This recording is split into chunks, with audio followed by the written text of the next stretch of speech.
Olá, amigos do Canal 20 da NET. No ar, mais uma edição do nosso Porto Alegre em Revista. Sempre com o apoio do Sistema Domos de Ensino, Melnick Even, Hotel Plaza São Rafael, Cresci RS e Expoagas 2013. A hora certa para os bons negócios, de 20 a 22 de agosto, na Fiergs, em Porto Alegre. O tema de hoje é a luta dos pequenos lojistas pelo fim da cobrança da diferença de alíquota das empresas cadastradas no Simples. Contamos aqui no estúdio com a presença do presidente da CDL Porto Alegre, Gustavo Schifino. Muito obrigado pela sua presença, Gustavo.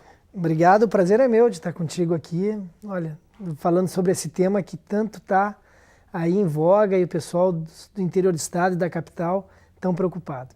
Adelicel. Pois é, fizeram uma boa mobilização na semana passada no Palácio Piratini para falar com o governador, entregar documento. Como é que é essa história? Vocês marcham mesmo com 5% antecipadamente? Como é que fica o capital de giro? É um problema bastante grande, principalmente para o micro e pequeno, que é a nossa pauta. Na última terça foi incrível, Adelia, né? Eu estou há 28 anos no varejo e eu nunca tinha visto um evento com tamanha união. Imagina 1.300 pessoas, empresários. O pessoal veio de Uruguaiana, de Alegrete, saiu de lá de noite, viajou a noite inteira para estar lá na frente do palácio para mostrar uma revolta em relação a isso. O que acontece na prática? O telespectador que está nos assistindo agora, ele está efetivamente pagando a mais em tudo que ele compra aqui no estado, 13% a mais se for produto importado e 5% a mais se for produto nacional. E é uma coisa que está meio velada, que não...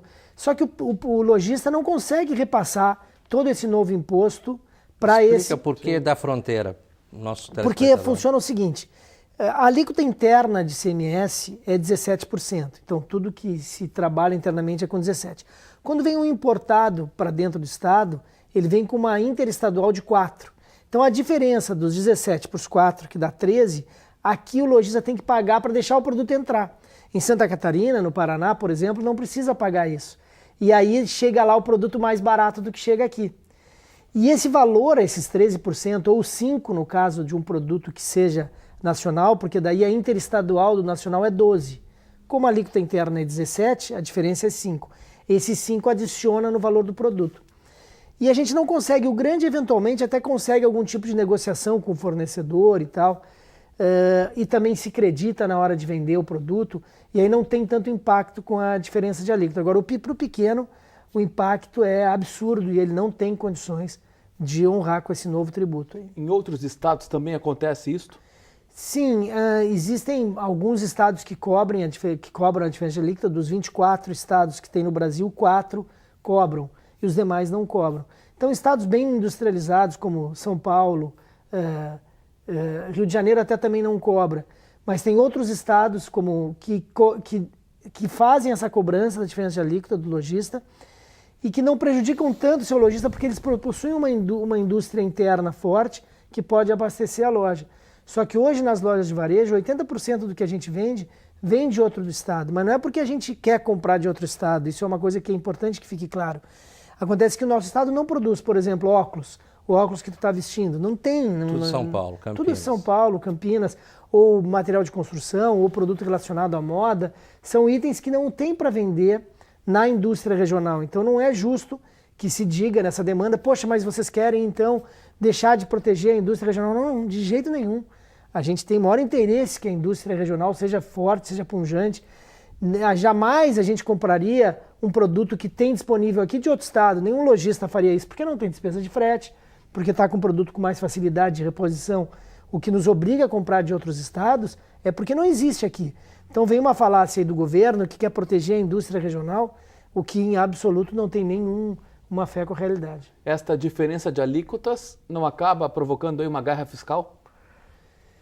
Em parte sim, porque o que acontece hoje, onde é que é a nossa maior preocupação e deveria também ser a maior preocupação da Fiergs e das entidades que protegem a indústria. Hoje, quando o varejo não é competitivo para fazer uma entrega, para fazer uma venda, esse produto acaba sendo vendido por e-commerce. Então ele vem direto de Santa Catarina para cá, ou de São Paulo para cá, ou de Minas para cá, e aí o nosso estado não recebe nenhum centavo, a nossa indústria não vende nada. Não resolve isso. E os produtos estão chegando de tudo que é lugar pela internet. Então não dá para a gente fechar os olhos para isso. A gente tem que sim desonerar o micro e o pequeno, que é essa a régua de exceção que a gente quer ter, porque o micro e pequeno já paga 11% lá sobre a sua venda, sobre um total. E é papel do Estado proteger esse micro e pequeno, que representa uma quantidade de emprego importante. Em que pé está a discussão? Na Assembleia Legislativa e no Governo do Estado? Na CCJ foi aprovado por unanimidade o assunto como pedindo que esse decreto seja revogado, né, por ter o governador, na época a governadora Ieda, ter exacerbado, né, a função ali, onerando muito o desenvolvimento do Estado. Então ela está prejudicando todos, o cofre público, a indústria, o varejo, todos. Então a gente entrou com um pedido, um requerimento, o requerimento 109, para que isso seja desfeito. Foi ao governo esse requerimento e infelizmente o governador não atendeu esse apelo, e na preemência da arrecadação aí acabou não concordando com esses argumentos, e também com esse argumento de proteger a indústria local, que esse argumento eu acho que ele não é de todo verdade. E o diálogo com a Fiergs é possível para chegar a um denominador comum? Mais ou menos. Atacadistas? Mais ou menos, porque a Fiergs, ela, na sua postura de representante da indústria, ela acha ruim que o decreto seja derrubado, porque o decreto ele atua em todos os setores e não só na micro e pequena. Então o que a gente está tentando sensibilizar a Fiergs? Que não adianta, o micro e o pequeno realmente precisam de não pagar esse imposto adicional, tem que ficar só com o simples, que é o que determina a lei federal. Então a gente realmente quer que esse assunto agora, voltando para a Assembleia, seja daí definitivamente aprovado. Gustavo, são 200 mil empregos envolvidos. 187 mil empregos a gente tem nesse ambiente, incluindo só os empregos das empresas pequenas, micro e pequenas empresas, que estão em risco. O pessoal no interior do estado tem gente falando em suicídio, né? Porque o cara, ele com a penhora online que a Secretaria da Fazenda, através das execuções, está fazendo, o cara já tem o carro que teve que entregar para o fisco, né, para pagar o imposto, e ele não tem mais como sustentar a família, e ele está vivendo uma situação de muita fragilidade, aí esse pequeno empregador, aí, essa família do nosso estado. E vocês, enquanto CDL e Associação Gaúcha do Varejo, estão mobilizados, vão continuar nessa peleia? Vamos, a Federação, a AGV, Federação, CDL Porto Alegre e o Movimento Logista, que são mais de 100 entidades no interior do estado, estão integrados, e a gente não vai desistir enquanto não conseguir desonerar o micro e o pequeno, que é o foco principal para isso. O governo sustentou muito a não atender em virtude do impacto para o grande, do impacto que teria na economia, mas a gente está falando só do pequeno. O Adeli conhece bem esses números, nós estamos falando de 50 milhões de reais. Sagreira, nós podíamos fazer um desafio ao Gustavo, ao Wilson Neuer, enfim, todos os lojistas, seus representantes, para continuar esse debate, não só aqui no nosso programa, mas também no nosso blog, Porto Alegre em Revista, produzindo semanalmente material para nós, para que a opinião pública se forme, o governo se sensibilize. É um tema relevante que precisa do conhecimento da sociedade. Podem contar com a gente, se queira, a gente atualiza, a gente manda essas informações. É relevante que a sociedade entenda, porque ficou uma coisa assim, poxa, o varejo contra a indústria. Não, tanto o varejo quanto a indústria querem ver esse estado crescer, querem ver o governo arrecadar mais, mas não é matando o pequeno que a gente vai conseguir isso, porque é esse pequeno que consome a indústria, inclusive, do nosso estado. A gente entende que essa pauta deveria ser única e não só do varejo. Gustavo, temos 30 segundos, recado final da CDL. Olha, vai um super agradecimento aí a todo mundo, todas as pessoas do interior do estado e todos os varejistas que se dedicaram a esse pleito, que colocaram o bloco na rua, que estão indo para frente do Palácio para reivindicar, que foram à CCJ. É assim que a gente entende que é possível construir um estado melhor de se viver. Nós vamos para um rápido intervalo comercial e logo em seguida estaremos de volta com o Momento Educação.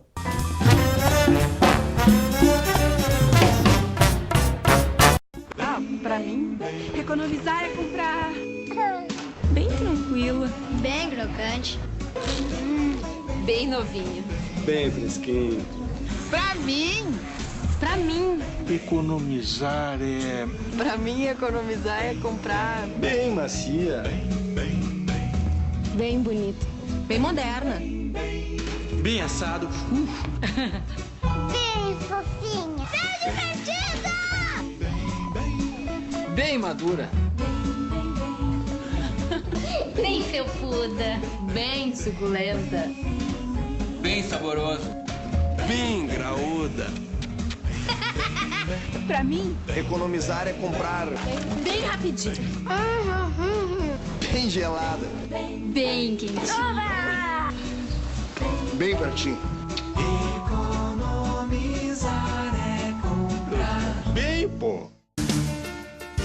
O Sistema Domus de Ensino oferece um projeto de educação com qualidade, baseado na ética cristã. Nossa missão possui referenciais teóricos modernos. Os alunos das unidades dispõem de ampla estrutura com laboratório de informática e currículo bilíngue. Sistema Domus de Ensino, Porto Alegre, Capão da Canoa, Tramandaí e Camaquã. Qualidade educativa com inovação e ética.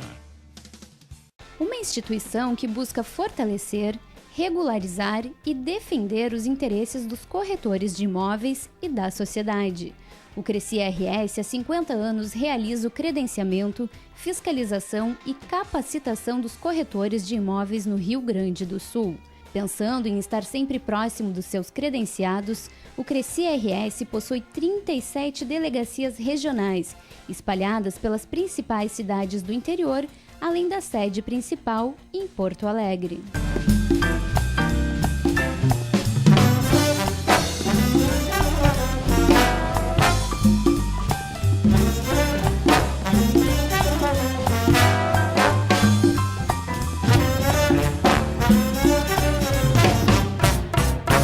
Estamos de volta com o nosso Porto Alegre em Revista para Sistema Domus de Ensino, Melnick Even, Hotel Plaza São Rafael, Cresci RS e Expoagas 2013. A hora certa para os bons negócios, de 20 a 22 de agosto, na Fiergs, em Porto Alegre. No Momento Educação de hoje, recebemos aqui no estúdio o diretor da unidade Domus Lindóia, professor Edio Felberg. Muito obrigado pela sua participação. Juntamente aqui com o nosso amigo, professor Valcir Proshnov, que também era diretor da unidade Lindóia, depois foi para Camaquã e agora está na assessoria da Direção-Geral do Sistema Domus de Ensino. Obrigado pela presença de vocês. Boa noite, Sagreira. Satisfação novamente estar aqui no seu programa. Estava dizendo antes, fora do ar, né, fazia um tempo que de fato a gente não apareceu aqui. É verdade. Né? Claro, nós saímos daqui, né, e passamos praticamente 3 anos na cidade de Camaquã, né, nós tínhamos uma unidade lá, mas por algumas razões a gente acabou passando essa unidade para uma outra entidade e nós então estamos de volta, né? E aí eu estou hoje trabalhando então junto à direção-geral como assessor, né? E uma das principais funções novas que eu tenho aí é justamente na área da comunicação, né? Em partes eu já vinha trabalhando, né, na questão de alguma mídia interna que nós temos, né? Mas agora também me ocupando com a comunicação externa. Né? E vamos supor, um dos canais de comunicação que muitas vezes as próprias famílias não sabem, não conhecem, é o canal da ouvidoria. Né? Então, nós como instituição, nós temos a ouvidoria que é feita pelo site. Né? Até o início do ano ela era feita, havia 3 canais, né? Ou ela era presencial, né? Ou também pelo site, ou por um e-mail. Né? Então havia essas 3 possibilidades. Né? Hoje, a única forma, porque presencial, muitas vezes a pessoa, não houve, acho que até nenhum momento, né, durante esses 2 anos, praticamente 3 anos que a ouvidoria existe, praticamente não houve nenhum caso de presencial. Né? A pessoa, quando ela quer, ela não vai lá e fazer, né, pela ouvidoria. Né? Normalmente são reclamações ou são, às vezes, algumas sugestões, né? E às vezes a pessoa não se sente muito à vontade. Né? Em entidades de ensino, para mim, é uma novidade essa da ouvidoria, né? Não, mas tem. Especialmente as instituições de ensino superior. Né? Até uma exigência, elas devem ter. Devem né? ter. É uma exigência do próprio MEC que elas precisam ter. Né? E eu também faço esse trabalho pela nossa faculdade. Então, Tecnodomus. Pelo Tecnodomus. O Tecnodomus tem a sua ouvidoria e também as escolas DOMS têm o centro, né, tem a ouvidoria, né? Então, hoje, por exemplo, se alguém faz uma sugestão ou uma reclamação, se entra alguma manifestação pela ouvidoria, ele não passa 24 horas sem ter um retorno, né? Quer dizer, o assunto é encaminhado, né? Isso não quer dizer que vai ser aceito, vai ser, enfim, né? Mas ele vai ter uma satisfação, vai ter um retorno, né? Então, na verdade, nós não temos tido muito acesso pela ouvidoria, né? Então, são esporádicas, né? E muitas vezes, inclusive, agora, por exemplo, nós tivemos aí há 2 semanas essa questão das paradas, das manifestações, né? Então, o pessoal às vezes ligava para a escola e não conseguia ligar, porque às vezes tinha tanta ligação que sobrecarrega. Estava congestionando. Exatamente. Né? Daí o pessoal entrava pela ouvidoria, né? Olha, eu estou querendo ligar, mas não estou conseguindo falar com ninguém, não estou conseguindo ligar, né? Não estou conseguindo linha. Quer saber se amanhã vai ter aula ou não, né? Então entravam por aí, não foi só um caso, né? E não só da educação básica, também da faculdade, né? Então, até para isso o pessoal é um canal de acesso, né? Então, a ouvidoria, eu diria assim, é um canal, digamos que as nossas famílias ainda não conhecem o suficiente, né? Ele precisa ser mais divulgado, é uma forma de, muitas vezes, a pessoa poder chegar e dizer, né? Às vezes sugestões, nós já recebemos sugestões, também já recebemos reclamações, né? Mas não são só reclamações que chegam, né?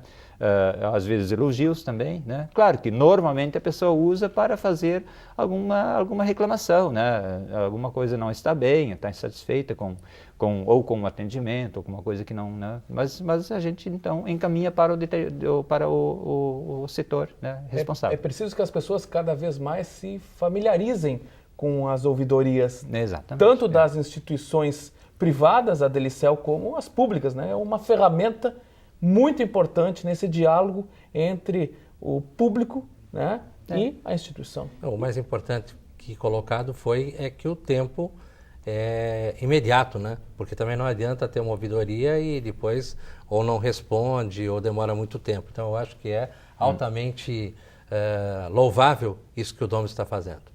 E o informativo mensal do Sistema DOMS? E além da ouvidoria, esse é um trabalho, uma função nova que eu tenho desde que eu estou aqui de volta, né? Sim. Então, o informativo, por exemplo, é uma ferramenta que nós temos que toda sexta-feira é disponibilizado no site da instituição também, né? E é uma das atividades que então cabe a mim juntar todas as informações das 8 unidades nossas, mais a escola de Tramandaí, que é uma forte parceira nossa, né? Então a gente reúne tudo isso em forma de informativo, né? E cada uma distribui de forma impressa para as famílias, vai um exemplar por família. E também a gente manda para algumas instituições, eu não tenho certeza agora quais todas enviam, também online para as famílias. Higienópolis eu sei que faz, né? Não sei se Lindóia faz já, mas algumas estão fazendo, né? A gente faz. Em partes também, né? Então, isso é um trabalho que nós ainda nem conseguimos fazer todo ele, porque às vezes é uma questão assim, a família tem que de fato deixar atualizado o seu e-mail, né? Então, isso facilmente a pessoa muda de e-mail, né? Como o celular também, às vezes, e aí não deixa atualizado. Então, isso é um processo mais lento, né? Mas a gente manda também, mas fica sempre disponibilizado no site da escola, né? E aí vão comunicados, vão saídas pedagógicas, enfim, tudo que está acontecendo na escola, na semana seguinte, sempre já está aí de eventos que acontecem, né? Então a família já está sabendo o que está acontecendo com o seu filho na escola, né? Além de atualizações no site da escola, que eu também ocupo, né? Que é uma ferramenta importante na comunicação hoje, né? Que se ocupa a mídia de uma forma geral, né? Então, essa é a nossa que fica sempre aparecendo aqui na nossa barra na tela, no canal 20 da NET, professor Valcir. Pois é. Então, aí cada unidade, na verdade, tem autonomia para alimentar o seu espaço, né? Então, quer dizer, Lindóia coloca lá os seus assuntos, né? A Zona Sul coloca o que é seu e Taquari lá, e cada unidade vai alimentando e colocando o que acha importante, o que está acontecendo no seu espaço. Professor Valcir, que vai permanecer conosco, porque agora nós vamos conversar com o diretor Édio, que vai falar sobre as novas instalações da unidade Lindóia, que aliás foi aqui no programa, né? A Delicel conversando com Arno Oroch, nosso querido amigo coordenador de Relações Institucionais da Tecnodomus. Indagou, vai ter novidade lá pelo lado do Lindóia? O professor Arno ficou meio aqui, mas já tinha alguma coisa na área, hein, Adeli? Tinha. Pois é, um prazer estar de volta. Quando eu estive aqui, quando fui apresentado no Sistema Domus de Ensino,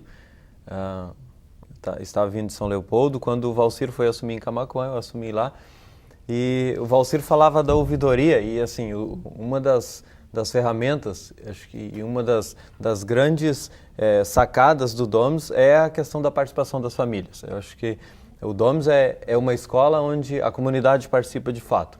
E seja em função das instituições complementares, então, né, cada grupo dentro da escola tem o seu espaço de participação.